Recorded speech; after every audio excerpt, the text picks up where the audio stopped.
All right, Tara, baby, let's get you fixed once and for all, shall we?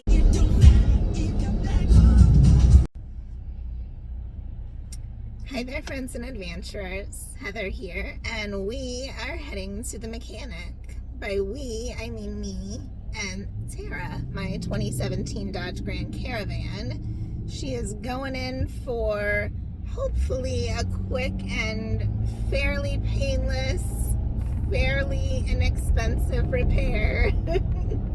I will fill you in more when I get back to home base. My dad is meeting me up at the shop so that he can take me back there for work today. If you've been following along on my fall trip vlogs, you know that Tara gave me quite the scare a couple of times while I was in the mountains. We got one of those issues resolved, and she has all brand new tires. And now we are going for the second issue that caused the engine light to come on and then back on. So fingers crossed, we think we know what the issue is, that it's no other surprises or anything like that. Again, knock on wood, this is a mechanic that I've been going to for decades now, so I do trust them.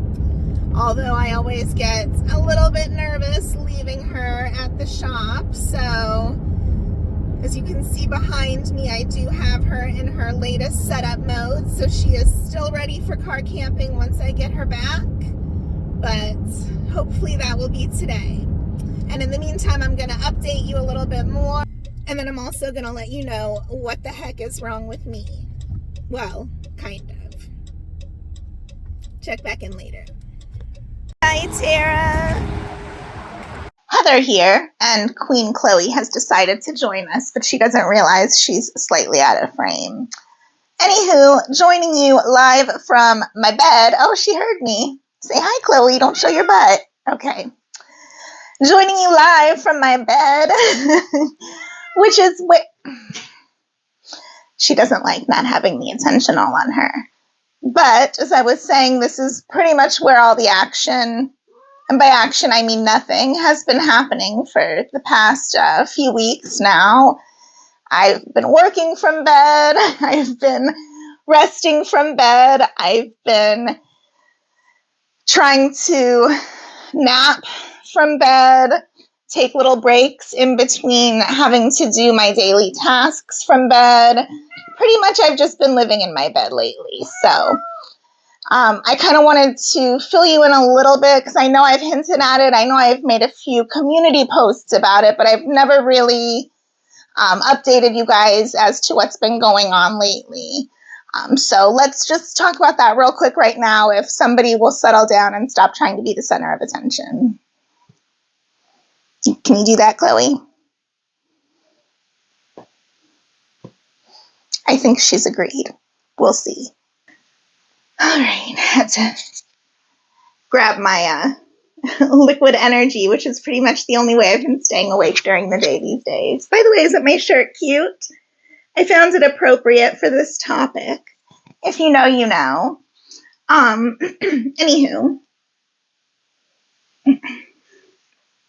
I'm not going to go into my whole laundry list of symptoms and my entire timeline in history. That would take way too long. But suffice it to say that about 6 to 8 weeks ago, I started noticing signs of a flare-up again. I have had quite a bit of testing up until this point. I've ruled out quite a bit of things already. So far, based on the things I have been diagnosed with, as well as my medical history, and the things that have been ruled out, we're all kind of leaning towards an autoimmune condition or conditions that are kind of the root of the issue. So that's what we're trying to narrow down and diagnose currently. In addition to that, I also found out after the litany of labs that we just had run at my primary care physician's office that my normally well-controlled TSH and thyroid levels, if you don't already know, I am a survivor of thyroid cancer. I was diagnosed back in 2020. I had my thyroid completely removed. As a result, later on, that ended up leading to the paralyzed vocal cord, my lovely voice that I get so many wonderful comments about all the time because of my very apparent vocal fry, which, for the record, if you're watching this and feel the need to tell me about, I am aware of it. And I am out here doing this despite that. But anyways, back to those issues. Ever since, I would say at least the last couple of years, my thyroid levels have been very well controlled with my medication. My dosage has been the same. We've made very few tweaks in the last few years, and my levels have been great. So this last time, I'm actually due to get them rechecked this month anyways, as well as my normal follow-up. I believe I'm due for my ultrasound again, my tumor marker test, all that kind of stuff. But I found out my labs this time that my levels are like way, I mean, triple, quadruple, like significantly off of what they've been maintained at for a long time, which would also explain the worsening of my symptoms, primarily my joint achiness, extreme fatigue, inability to sleep well, all of those fun things. So I think I've just kind of experienced the perfect storm. I think that some stress had started to pile up, that mixed with several weeks of very inadequate sleep led to a flare-up of my condition, which kind of snowballed. And then I don't know if that also contributed to my TSH and other like T3, T4, all that, those levels being so off now, or if that is a completely separate issue that just coincided. But it kind of created the perfect storm. And when I tell you I've been experiencing fatigue, I mean, like, I'll be walking from my kitchen to the bedroom and feel like I need to stop halfway, sit down, and just rest, because that's how exhausted I am. So it's just been to a level lately where I haven't really been able to function. I've kind of lost my motivation to get out and do the things I love. It's also very hard to push myself to get to my doctor's appointments and make the follow-ups that I need, just because I'm so darn tired and kind of depleted just from doing the things that I have to do, work, feeding, clothing, and taking care of my hygiene, making sure that my children are fed and to and from school, that kind of stuff has been, I'm kind of tapped out after that each day. So not sure if any of you guys are familiar with spoon therapy. If not, look it up.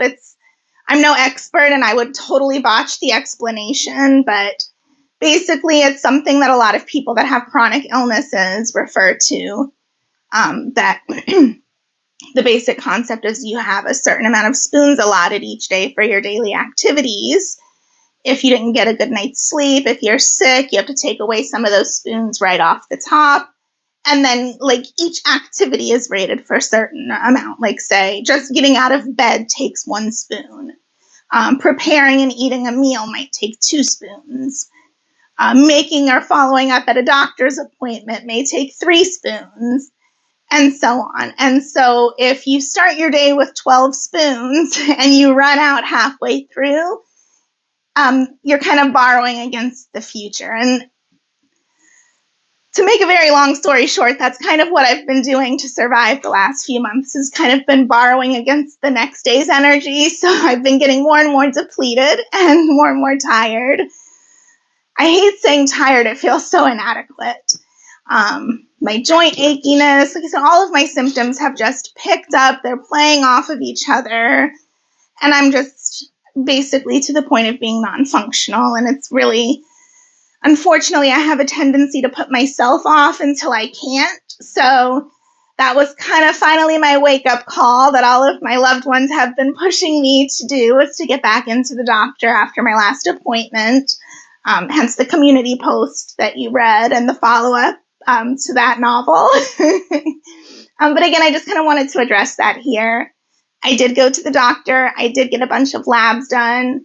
I do have some referrals to some specialists, to a rheumatologist. I need to get back into my endocrinologist. I need to get back into my dermatologist once I get the clearance from my eye doctor so that I can start a treatment that should help with one of my conditions, and potentially, depending on what my main diagnosis is, it may even help with some of my other autoimmune symptoms. So that's kind of my number one priority.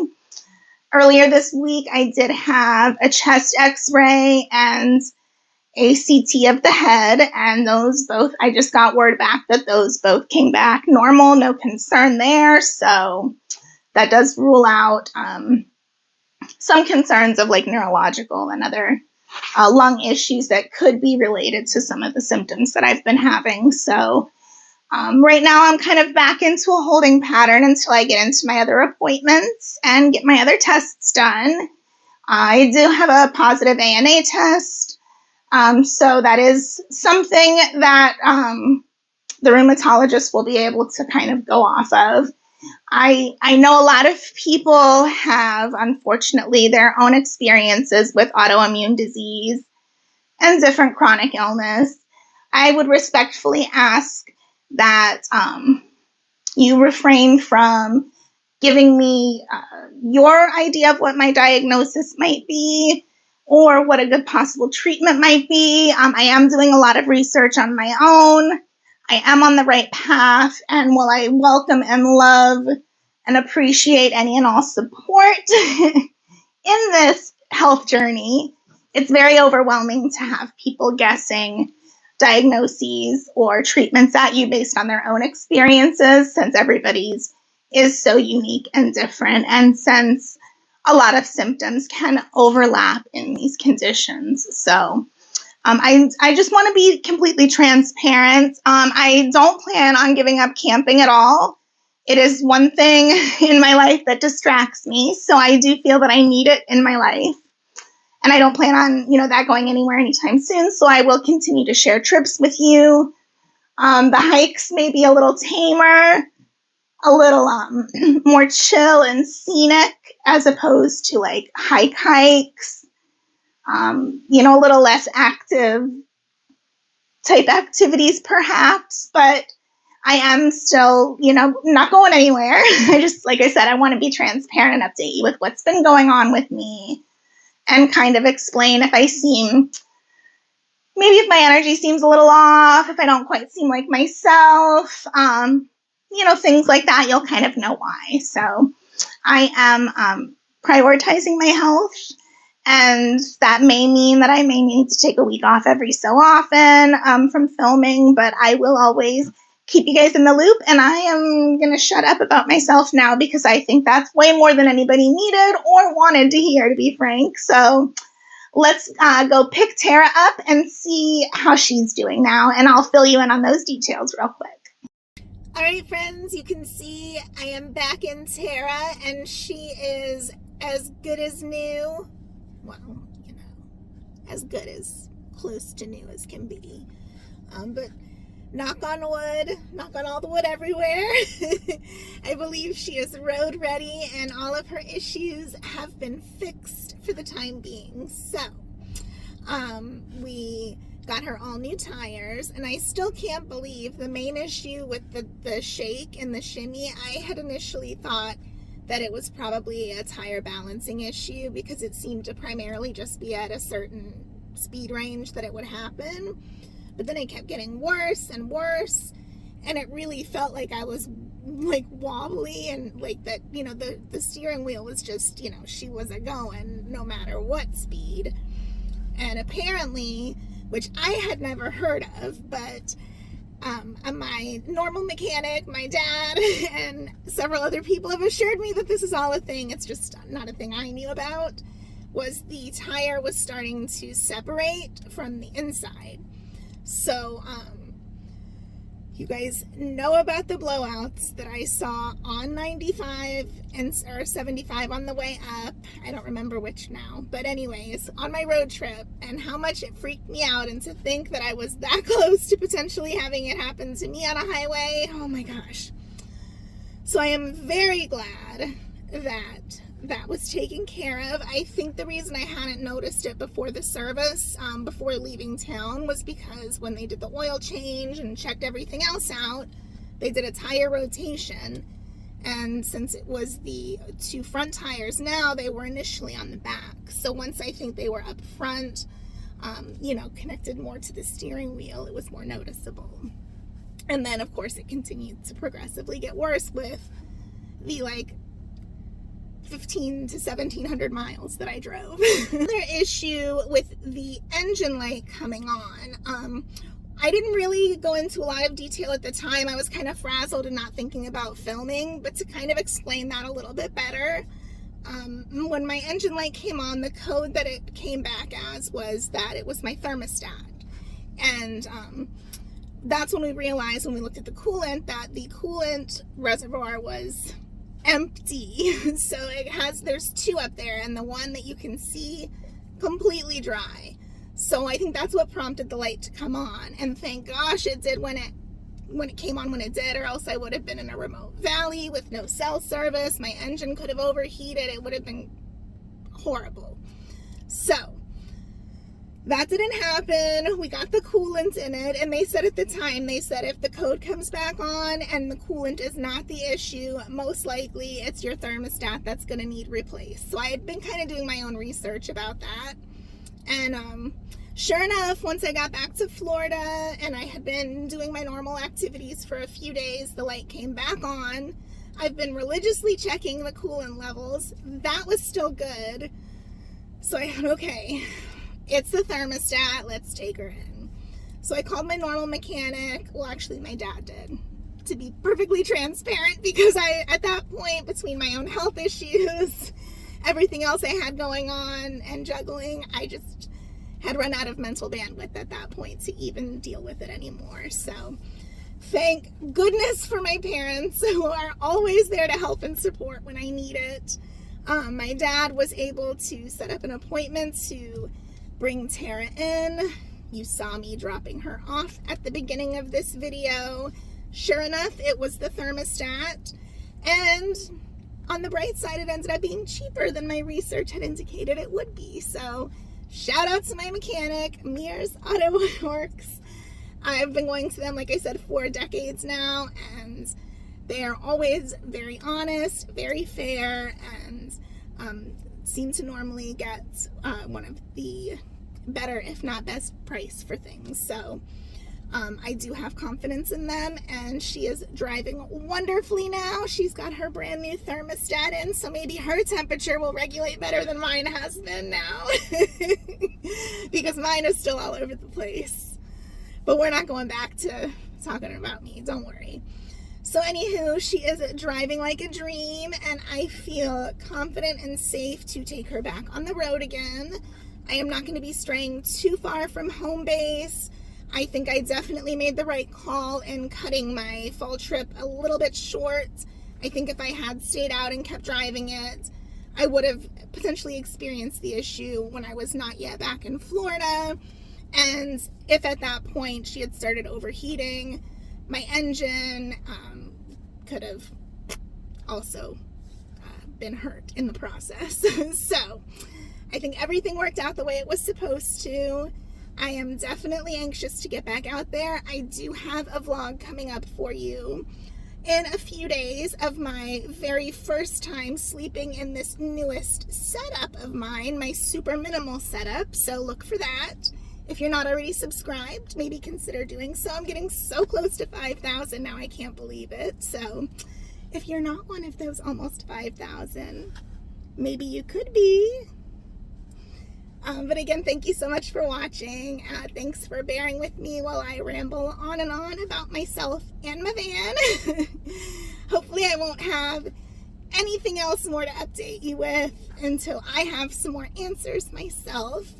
And in the meantime, it'll just be all fun and adventures and some chill hikes. till then, I will see you then. Bye for now.